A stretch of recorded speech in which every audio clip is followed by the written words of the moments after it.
Hello, you are very welcome to our channel female learning. आज हमारे साथ हैं अमित वर्मा, जो कि अभी पोस्टेड हैं एनएलसी में at the location of the Ghatampur.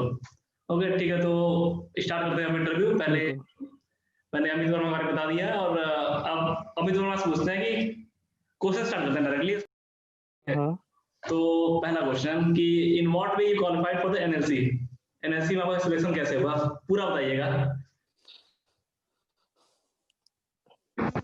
तो एनएलसी में क्या होता है कि एनएलसी एक पीएसयू है जो नवरत्न है।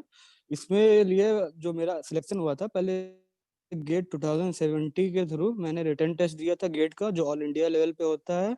उसके बेसिस पे हमारी एक मेरिट लिस्ट बनती है और उसके बाद फिर उस बेसिस पे इंटरव्यू कॉल आती है और फिर उसमें एनएलसी का इंटरव्यू चला था। उसके बाद इसका वेटेज था कुछ नियर अबाउट 20 से 30% रहा होगा, बाकी वेटेज रिमेनिंग गेट स्कोर का था। दोनों को बेसिस पे मिला के इसका सिलेक्शन का वो हुआ था। अच्छा, मतलब आप पहले गेट आपने क्लियर किया था, उसके बाद इंटरव्यू हुआ था और दोनों का वेटेज मिला के एनएलसी में आप सेलेक्ट हुए थे। तो जी जी, तो, बिल्कुल बिल्कुल। तो कुछ आप शेयर करना चाहेंगे अबाउट द इंटरव्यू, जो आपका इंटरव्यू हुआ था। एक्चुअली इंटरव्यू का मेनली ये पावर प्लांट की कंपनी है, तो इसका बेस हम लोगों ने जो फोकस किया था इंटरव्यू के प्रिपरेशन के लिए मेनली पावर प्लांट को फोकस किया था। और इसमें जो बट मेरा जो इंटरव्यू हुआ था वो लगभग 5 to 10 मिनट्स चला था और उसमें इन्होंने जो क्वेश्चन पूछे थे बेसिकली मेरी ट्रेनिंग और प्रोजेक्ट से पूछे थे, apart from the power plant. But some कुछ कुछ लोगों से इन्होंने पावर प्लांट से भी क्वेश्चन पूछे थे। अगर मैं किसी को बोलना चाहूंगा कि इंटरव्यू के लिए क्या प्रिपेयर करके जाएं, तो उसके लिए इनको पावर प्लांट पे तो फोकस करना ही करना है, साथ साथ अपना जो ट्रेनिंग और प्रोजेक्ट है उसको भी अच्छे से तैयारी करके जाना है। और मेन चीज है एनएलसी के बारे में भी जान के जाना है। एनएलसी कैसे कैसे डाइवर्स हो रही है, कैसे बिल्कुल सही। कैसे एनएलसी के प्रोजेक्ट कहाँ कहाँ आ रहे हैं, ये सब चीजें। तो आपने इंटरव्यू के बारे में बताया। अब कुछ अच्छा, जो इंटरव्यू हुआ था उसमें एचआर के क्वेश्चन थे या नहीं? एचआर के क्वेश्चंस। हाँ, उसमें कुछ कंपनी के रिलेटेड क्वेश्चन तो उसमें पूछे गए थे। जस्ट अबाउट द कंपनी, क्या है कंपनी के बारे में आपको नॉलेज है कि नहीं, कंपनी के क्या प्रोसेस के थ्रू आप अवेयर हैं कि नहीं, उसके बारे में भी आपको थोड़ा नॉलेज होना चाहिए। अच्छा अच्छा, मतलब यही था इंटरव्यू आपका कि बेसिकली प्रोजेक्ट के बारे में, देन थोड़ा बहुत एचआर। हाँ हाँ, प्लस ट्रेनिंग के बारे में भी, आपकी जो वोकेशनल ट्रेनिंग होती है उसको भी आपको तैयार करके जाना होगा। अच्छा अच्छा, आपने तैयारी कैसे की थी कंप्लीट? जैसे कि जब आपको कॉल आई इंटरव्यू के लिए, तो आपने क्या क्या कंटेंट पढ़ा था उसके लिए? हम्म। तो कंटेंट के लिए बेसिकली एक्चुअली ये पावर प्लांट की कंपनी है, तो मैंने पावर प्लांट की जो भी बुक होती है पीके नाग वगैरह, उसके थ्रू मैंने पावर प्लांट का पूरा फोकस किया था। और जो मेरे नोट्स थे जो मैं प्रिपरेशन के समय बना रहा था पावर प्लांट रिलेटेड और थर्मो के रिलेटेड, मैंने उसको प्रिपेयर किया था। प्लस मैंने अपना प्रोजेक्ट जो मैंने किया था 4th ईयर में उसको मैंने तैयार किया था। और प्लस जो मेरी ट्रेनिंग थी, ट्रेनिंग के बारे में मैंने थोड़ा अपना ब्रीफ से रिवाइज वगैरह किया था कैसे क्या था। अच्छा, इतना पढ़ा था और कंपनी के बारे में तैयारी की थी, जो जो चीजें हैं ऑर्गेनाइजेशन में आपके, कैसे डाइवर्सिफाइड हो रहा है, कैसे ग्रोथ हुई कंपनी की। हम्म। अच्छा, हाँ हाँ। तो चलिए हम मेरे क्वेश्चन खत्म हो गए और अब क्वेश्चंस हैं आपके व्यूअर्स से, जो आपको देखने वाले हैं, जो आपके इंटरव्यू का वेट कर रहे हैं जी, काफी दिनों से। ठीक है, तो पहला क्वेश्चन आता है कि जो लैंग्वेज है इंटरव्यू की वो क्या थी वहां पे? लैंग्वेज मेनली इंग्लिश ही थी एक्चुअली। अब हिंदी अलाउड था या नहीं? नहीं नहीं, हिंदी अलाउड नहीं था एक्चुअली। वो बेसिकली तमिल पीपल का पूरा वहाँ पे इन्फ्लुएंस है, जो था ग्रुप है टॉप लेवल पे। तो जो वहाँ पे भी इंटरव्यूअर्स बैठे थे सारे तमिलियन थे, तो उनको इंग्लिश में ही था अच्छा, उनका हिंदी में लैंग्वेज। कंफर्टेबल नहीं थे इसलिए हिंदी में पूरा कि इंग्लिश हिंदी तो चला। नहीं थी। नहीं नहीं, हाँ हाँ हाँ, पूरा इंटरव्यू इंग्लिश में ही था। अच्छा, और आप जो काम कर रहे हैं अभी, पोस्ट क्या है इस टाइम, किस पोस्ट पे पोस्टेड है? DEE deputy executive engineer. अच्छा, ये मतलब जो आप एंट्री लेवल की पोस्ट है बेसिकली, या फिर नहीं, प्रमोशन? जब आपको सिलेक्शन होगा तो 1 साल के लिए आपको जीईटी पे रखेंगे, ग्रेजुएट इंजीनियर ट्रेनी पे। 1 साल बाद आपको DEE की पोस्टिंग दी जाएगी। जब आप जीईटी फेज में होगे तो आपका जो बेसिक होगा वो 15,000 का होगा। जस्ट अच्छा 1 ईयर बाद आपका बेसिक जो हो जाएगा 60,000 हो जाएगा। अच्छा, वो रिस्पॉन्सिबिलिटी DEE सेम लेवल रहती पे है होता है। और रिस्पॉन्सिबिलिटीज कुछ वेरी करेंगी जीईटी से जो? अभी जी।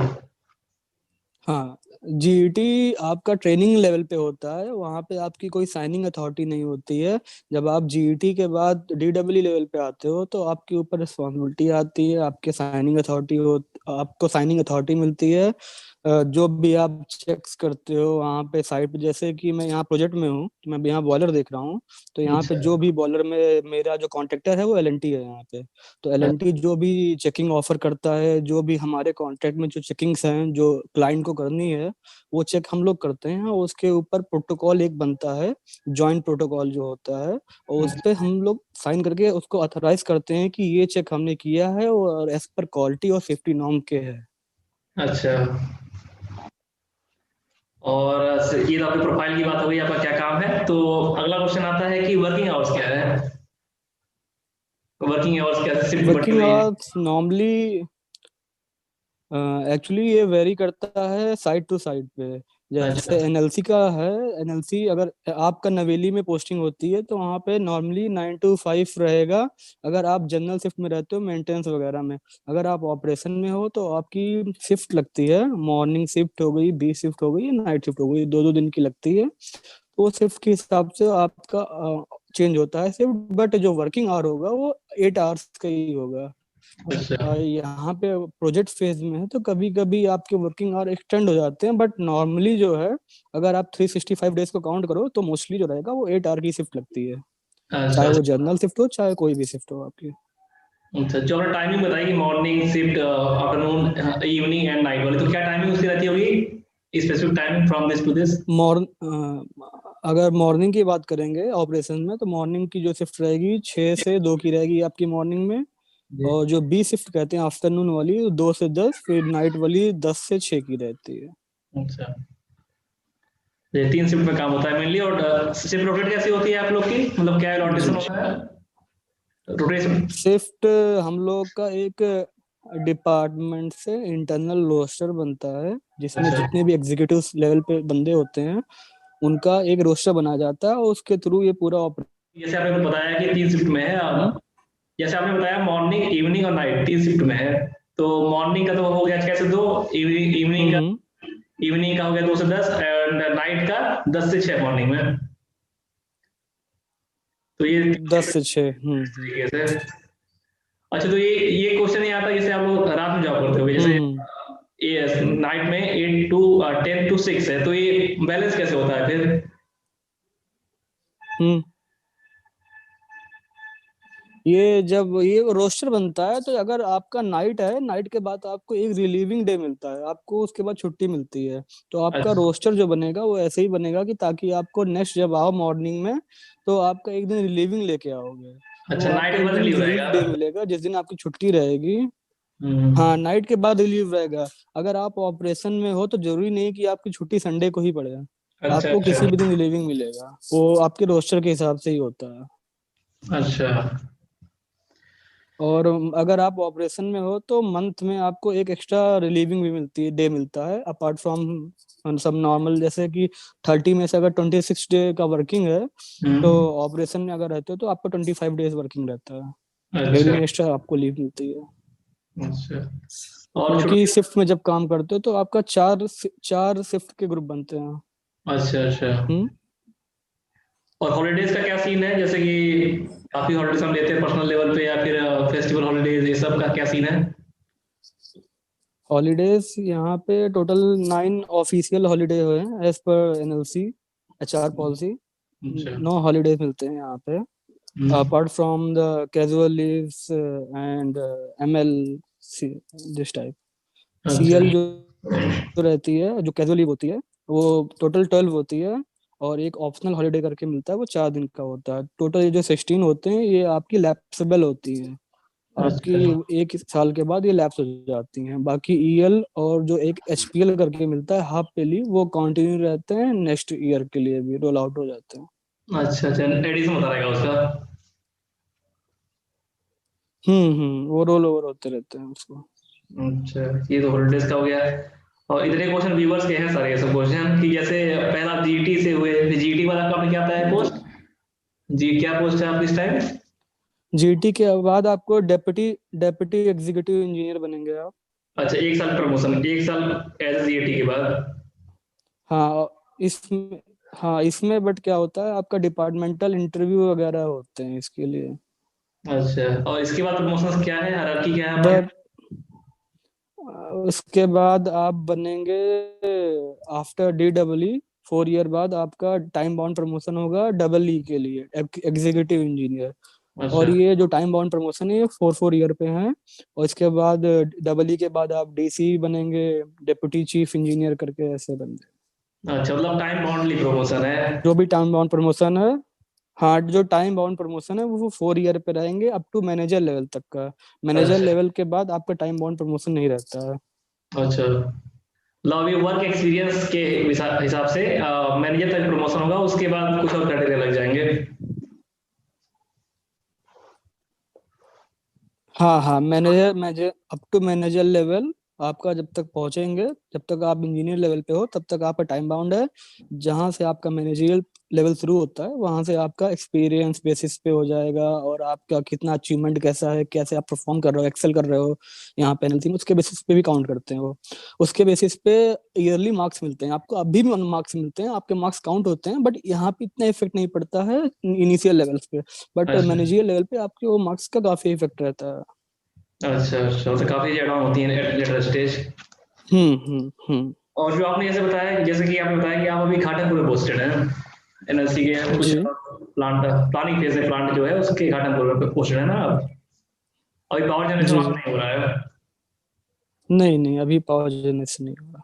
तो ये जो आपको मिला हुआ है घाटमपुर प्लांट, तो ये कैसे आपने चूज किया था या फिर हम्म। एनएलसी ने ही दिया हुआ है खुद आपको? जैसे कि एनएलसी का एक और प्लांट नेवेली में नहीं है। ये, हाँ हाँ, ये इन्होंने खुद ही दिया था, इनके एज पर HR कुछ गाइडलाइंस थी, उसके हिसाब से ये रैंडमली किसी को कहीं भी भेज देते हैं। बट घाटमपुर में उस जब मेरा वहाँ पे सिलेक्शन हुआ था तब घाटमपुर में वैकेंसीज थी, रिक्वायरमेंट थी वहाँ पे मैकेनिकल की, तो मुझे यहाँ पे पोस्टेड किया गया था। अच्छा, मतलब कोई ऐसा कोई रिलेशनशिप नहीं है कि अगर आप जिस जहाँ पे घर है उस हिसाब से पोस्टिंग दे रहे हो, मतलब रैंडम पोस्टिंग है? नहीं अगर, हाँ रैंडम पोस्टिंग है, बट अगर आप HR से रिक्वेस्ट करते हो, आपकी कोई जेन्युइन कंसर्न है, आपके कुछ हेल्थ इश्यूज हैं या आपके पेरेंट्स के भी इश्यूज हैं, तो वो ये लोग कंसिडर करते हैं। बट उसके लिए आपको एफर्ट्स देने पड़ेंगे और अच्छा आपका कंसर्न जेन्युइन होना चाहिए। अच्छा, मतलब पोस्टिंग हो जाती है अगर किसी जेन्युइन रीजन से तो? हाँ हाँ, जेन्युइन है तो हो जाएगी। ये मेनली क्वेश्चन हमारे नॉर्थ इंडियंस का है कि अगर नॉर्थ इंडिया में है तो साउथ इंडिया में जाके जॉब करना काफी टफ रहेगा नवेली में भी, हाँ तो इसलिए क्वेश्चन हाँ काफी बिल्कुल। ज्यादा है। और हाँ, एक और बात बताना चाहूंगा आपको कि यहाँ पे म्यूचुअल भी हो सकता है आपका। अच्छा अगर कोई वहाँ पे साउथ इंडिया में है जो नॉर्थ में आना चाहता है, और अगर कोई साउथ इंडियन बंदा नॉर्थ में पोस्टेड है वो वहाँ जाना चाहता है, तो आपस में म्यूचुअल ले सकता है। अच्छा अच्छा, ये भी है। बट वो सेम लेवल पे होना चाहिए और सेम डिपार्टमेंट में होना चाहिए। अच्छा, कुछ क्राइटेरिया के साथ ही क्लियर हो सकता है? हाँ हाँ। अच्छा, और नेक्स्ट क्वेश्चन हमारा है कि do they publish waiting list?